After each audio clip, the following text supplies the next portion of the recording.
الحديث السابع عشر عن أبي هريرة رضي الله عنه قال قال رسول الله صلى الله عليه وسلم تجدون الناس معادا خيارهم في الجاهلية خيارهم في الإسلام إذا فقهوا وتجدون خيار الناس في هذا الشأن وشدهم له قراءة وتجدون شر الناس ذا الوجهين الذي يأتي هؤلاء بوجه وهؤلاء بوجه. Allah, ini hadis ini penting. Nabi bersabda, hadis sahih riwayat Bukhari Muslim. Beliau bersabda, tajidun an-nasa ma'adin. Apa kata Syekh Hasan Masyad di bawah syarahnya? Al-usul. Usul ini nenek moyang, keturunan di atas, nasab. Ay tajidun an-nasa usulan mukhtalifah. Kamu menemukan orang-orang beda-beda nasabnya.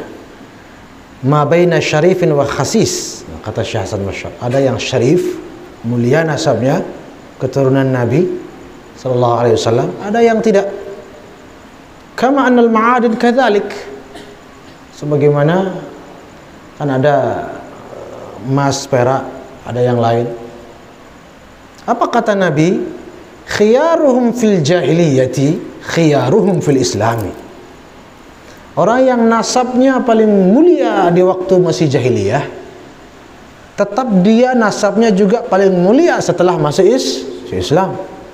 Dengan syarat idza faqahu, kalau mereka paham agama, ahli fikih dan ulama. Ada syaratnya.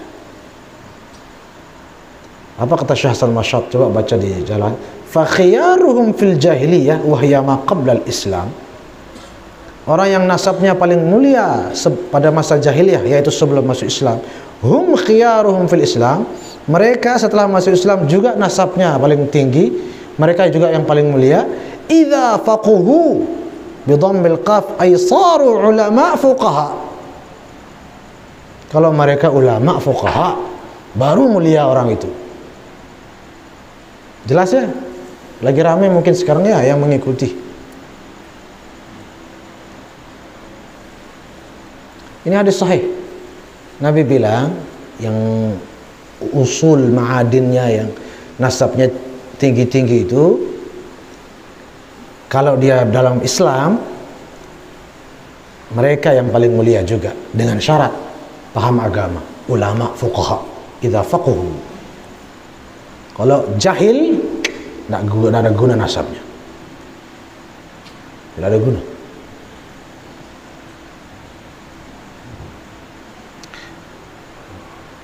Ada ungkapan kita dengar baru-baru ini ramai, syarifun jahil, apa katanya? Afdalu min sab'ina alimah. Orang yang nasabnya keturunan Nabi tapi jahil itu lebih mulia daripada 70 alim ulama. Masya Allah, tabarakallah. Allahumma salli ala sayyidina Muhammad. Apa kita bilang ya? Ya mungkin kita tidak persoalkan bahwa yang punya ungkapan itu seorang ulama, tapi jangan bablas juga memahaminya. Pemahamannya yang harus diluruskan.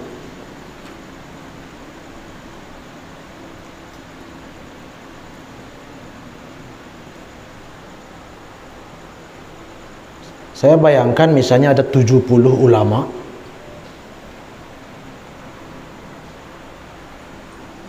ulama besar, sanad keilmuannya tinggi, ahli ibadah, ahli ilmu, ahli wirid, orang-orang dekat kepada Allah, ulama luar biasa, ahli fikih, ahli tasawuf, tapi bukan keturunan Nabi. Terus ada orang dibilang Habib, bodoh, jahil, tidak ngerti agama. Berdasarkan statement tadi, bahaya. Ulama yang begitu luar biasa itu pun ditinggalkan nanti. Loh, kenapa ditinggalkan? Saya mau belajar sama ini saja. Kenapa itu ditinggalkan? Bukan keturunan Nabi. Astagfirullahaladzim. Terus ini keturunan Nabi, tapi jahil. Walaupun jahil, lebih mulia ini daripada semua itu. Terus dapat apa dari sana? Kan jahil. Dapat apa terus? Itu pertanyaannya. Dapat apa? Kan jahil, nggak ngerti agama. Mau belajar di sana dengan alasan itu keturunan Nabi, dapat apa terus? Ya dapat kejahilan. Terus bangga dengan kejahilan itu karena dapat dari keturunan Nabi. Allahumma sholli. Karena itu sudah di luar akal sehat. Bagaimana bisa itu? Saya husnuzan yang punya ungkapan, ulama yang punya ungkapan itu maksudnya tidak itu. Kalaupun itu maksudnya, nggak kita pakai itu ungkapan. Pendapat itu nggak kita pakai. Dan tidak masalah. Banyak pendapat ulama-ulama besar, imam-imam terkemuka, salafan wa khalafan, nggak kita pakai. Biasa. Pendapat-pendapat Imam Abu Hanifah, pendapat-pendapat Imam Malik, Imam Ahmad Asy-Syaibani, Imam Ahmad bin Hanbal, nggak kita pakai. Banyak. Terus salah? Nggak salah. Yang kita pakai Imam Syafi'i kan pendapat. Biasa itu. Imam Syafi'i saja kadang pendapatnya nggak kita pakai juga. Kan masyhur Imam Syafi'i mengatakan pahala nggak sampai kepada mayit. Itu kata Imam Syafi'i, pendapat Imam Syafi'i. Nggak kita pakai. Terus salah? Nggak salah. Tapi Imam Syafi'i, ya imam-imam semua radhiyallahu ta'ala anhum ajma'in. Tetap kita muliakan, kita agungkan. Tapi pendapatnya nggak kita pakai. Imam Ghazali, ada pendapat beliau wanita yang mens, gitu kan. Kalau nggak salah beliau punya pendapat itu yang digulung-gulung rambutnya apa itu. Kata guru-guru kita jangan pakai itu. Pakai pendapat jumhur Imam Nawawi dan mayoritas ulama fikih yang dibawa, yang dimandikan waktu mandi bersih adalah yang dibawa sholat, yang sudah lepas-lepas. Tapi ini pendapat Imam Ghazali qaddasallahu sirrahu wa nawwara darihahu. Kita agungkan setinggi-tingginya. Tapi enggak kita pakai pendapat. Enggak masalah. Murka beliau enggak murka. Begitu juga lah yang tadi. Jika itu benar-benar pendapat ulama, enggak kita pakai, mohon maaf. Bahaya. Bahaya itu. Jangan dipakai. Dan kita muliakan itu ulama. Dan beliau kita yakin tidak marah sama kita. Ya, seperti tadi. Subhanallah, gimana coba? Orang itu Syiah. Kan Syiah ini ada yang sorban hitam, ada yang sorban putih. Yang sorban hitam itu keturunan Nabi. Syiah ini apa kita bilang? Jahil kan? Jelas jahilnya kalau Syiah aja. Mohon maaf ya Syiah, jangan tersinggung. Jahil Syiah itu. Wahabi juga mohon maaf, tidak jauh-jauh. Tapi keturunan Nabi banyak. Terus berdasarkan tadi kita ikuti dong. Kita ikuti dong. Dia kan jahil, nggak ngerti agama dengan benar. Walaupun itu tetap lebih mulia daripada yang alim-alim. Kan begitu jadinya. Nggak bisa itu, nggak bisa itu, nggak bisa diterima itu. Bahaya itu. Lagi pula nasab-nasab, ilmu jangan dipaksa menyatu gitu, disatukan. Contoh, dia ini keturunan Nabi, lah terus berarti semua ajarannya benar. Loh, kenapa dipaksakan begitu? Enggak mesti. Di sisi lain, ini ajarannya tidak benar, lah terus berarti dia bukan keturunan Nabi. Loh, tes DNA dia. Loh kok tes DNA? Disuruh tes DNA hanya dengan alasan ajarannya tidak benar. Oh dia ngaku Habib itu, suruh tes DNA. Loh kok kenapa diragukan nasabnya? Anak ajarannya nggak benar. Nggak mesti dia kait-kaitkan. Sebaliknya, ini kita yakini keturunan Nabi, terus semua ajarannya benar. Belum tentu juga. Jangan dipaksa, jangan disatukan. Ini ilmu nasab-nasab.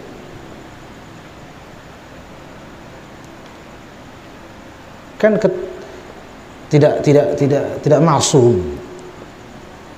Tidak maksum. Kadang orang nggak terima keturunan Nabi berbuat salah. Itu pasti benar itu. Kan keturunan Nabi pasti benar perbuatannya, ajarannya. Belum tentu semeton. Jangan dipaksa. Oh ini jelas nggak bener nih ajarannya, terus berarti bukan keturunan Nabi itu. Loh, ini enggak juga. Enggak juga begitu. Jangan kan keturunan Nabi tidak masuk. Ayat yuridullahu liyudhhiba ankum ar-rijsa ahlal bait wa yutahhirakum tathira. Ayat yang mengatakan dalam Al-Quran bahwa ahlul bait itu disucikan oleh Allah, jelas dalam kitab-kitab tafsir siapa dimaksudkan. Coba buka tafsir Ibnu Katsir. Lihat riwayat Sayyidina Ibnu Abbas, terjemahan Al-Quran. Beliau mengatakan ayat ini nazalat fi nisa'in Nabi khassah. Ayat itu yang mengatakan mensucikan keluarga Nabi, maksudnya ayat itu turun pada istri-istri Nabi khusus. Nah, buka kitab tafsir. Selebihnya ke bawah-bawah tidak masuk. Kan begitu juga akidah kita. Nasab yang mulia kita muliakan, tapi yang benar kita tidak benarkan. Jangan, itu dua hal yang nasab yang mulia kita muliakan. Sesuatu ajaran kalau benar kita benarkan, dari Habib, dari non Habib, kalau benar kita terima. Ajaran yang tidak benar kita tidak benarkan. Sama dari Habib, dari bukan Habib, dari manapun, kalau tidak benar tidak benar. Kalau benar maka benar. Bukan itu dikaitkan, disatukan jadi satu. Kalau keturunan Nabi pasti benar, kalau tidak benar maka bukan keturunan Nabi, harus tes DNA. Tidak begitu, tuh stres orang sebenarnya. Ini jelas. Khiyaruhum fil jahiliyah, kata Nabi, khiyaruhum fil Islam idza faquhu. Harus punya ilmu baru dia menjadi mulia. Jangan bilang. Nah, ini kan juga salah satu ungkapan yang tadi kita dengar, syarifun jahil itu. Habib yang bodoh lebih baik daripada ulama 70 ulama yang bukan Habib, bertentangan dengan hadis ini. Hadis lain sahih juga, masyhur, man batta'a bihi amaluhu, kata Nabi, hadis sahih riwayat Muslim, lam yusri' bihi nasabuhu. Jelas Nabi sebut nasabuhu. Orang yang amal perbuatannya, kata Nabi, membuatnya itu telat masuk surga, jangan harap nasabnya yang bikin dia cepat masuk surga. Jadi amal perbuatan bagus apa enggak itu yang bikin dia selamat. Nasabnya Nabi yang ngomong, lam yusri' bihi nasabuh. Jangan harap nasabnya yang akan menyelamatkannya kalau dia di dunia perbuatannya nggak benar. Hadis sahih juga riwayat Muslim. Terus semua hadis Nabi itu kita sisihkan, ungkapan yang satu ini kita pakai, ungkapan ulama nggak bisa. Apalagi dengan konsekuensi berat seperti tadi. Orang jadi meninggalkan ulama, orang jadi meninggalkan kiai-kiai, tuan guru, para ahli ilmu, hanya dengan alasan bukan Habib. Kan itu jadinya. Belum lagi kita harus sadar banyak keturunan Nabi yang tidak mau menampakkan bahwa dia keturunan Nabi. Terus karena nggak nampak dia keturunan Nabi, kita tinggalkan. Jangan begitu. Harus cerdas. Dan soal memuliakan, jangankan yang punya nasab, semua orang kita muliakan. Ini juga kadang-kadang terjebak, tidak sadar. Kita keturunan Nabi harus kita muliakan. Terus yang bukan keturunan Nabi kita juga muliakan. Kita muliakan juga. Ya berarti sama saja, semua orang kita muliakan. Guru-guru kita waktu saya ngaji di Mesir, orang gila kamu harus muliakan katanya. Hewan kamu muliakan.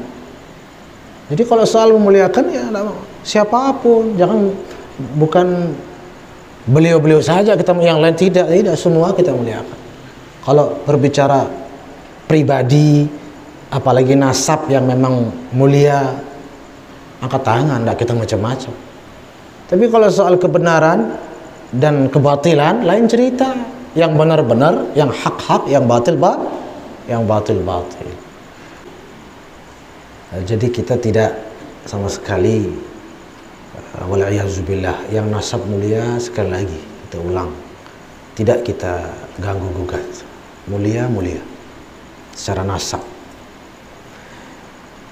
Yang tercela adalah yang menyombongkan dirinya dengan nasabnya itu tercela.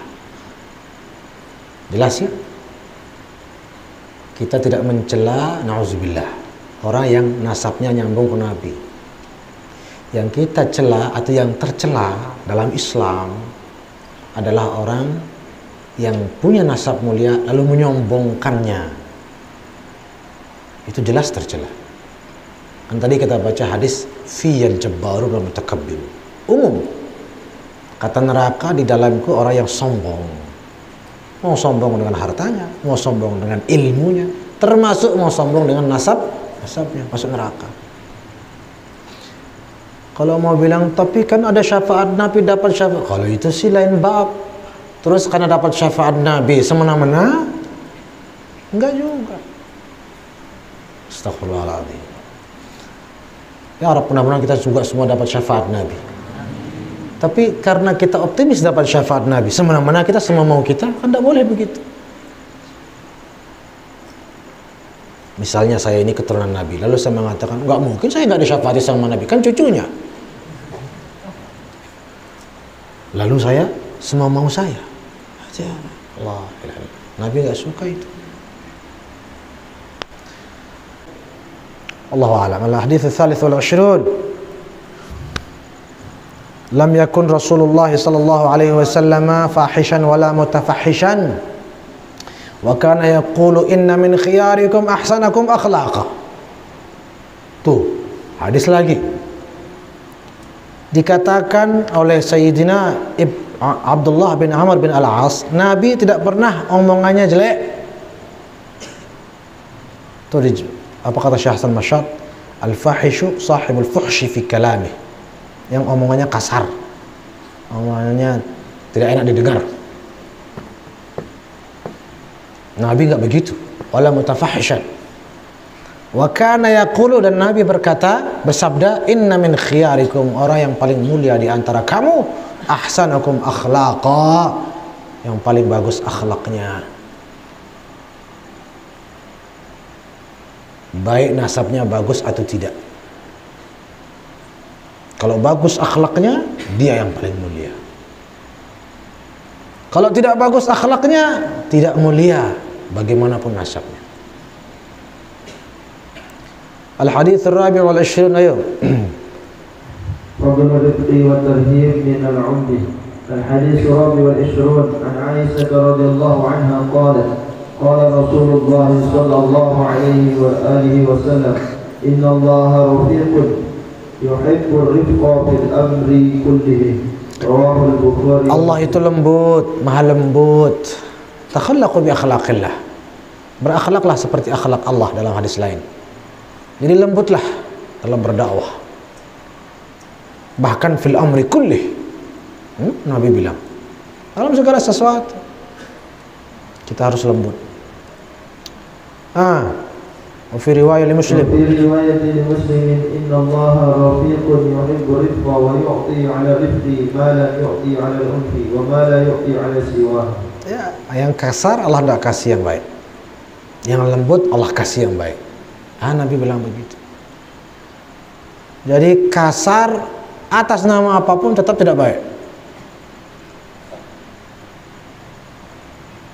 Jangan lagi kemudian ada yang bilang Habib yang kasar lebih baik daripada 70 ulama yang lembut. La haula wala quwwata illa billah. Ayo lagi.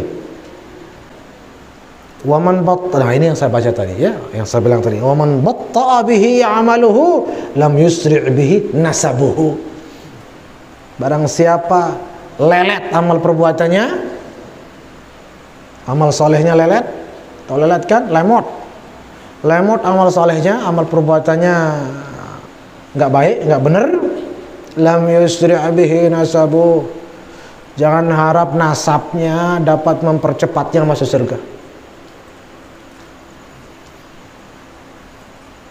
Ya, jangan berharap nasabnya kelak yang akan menyelamatkannya kalau dia tidak berbuat baik di dunia, tidak beramal saleh.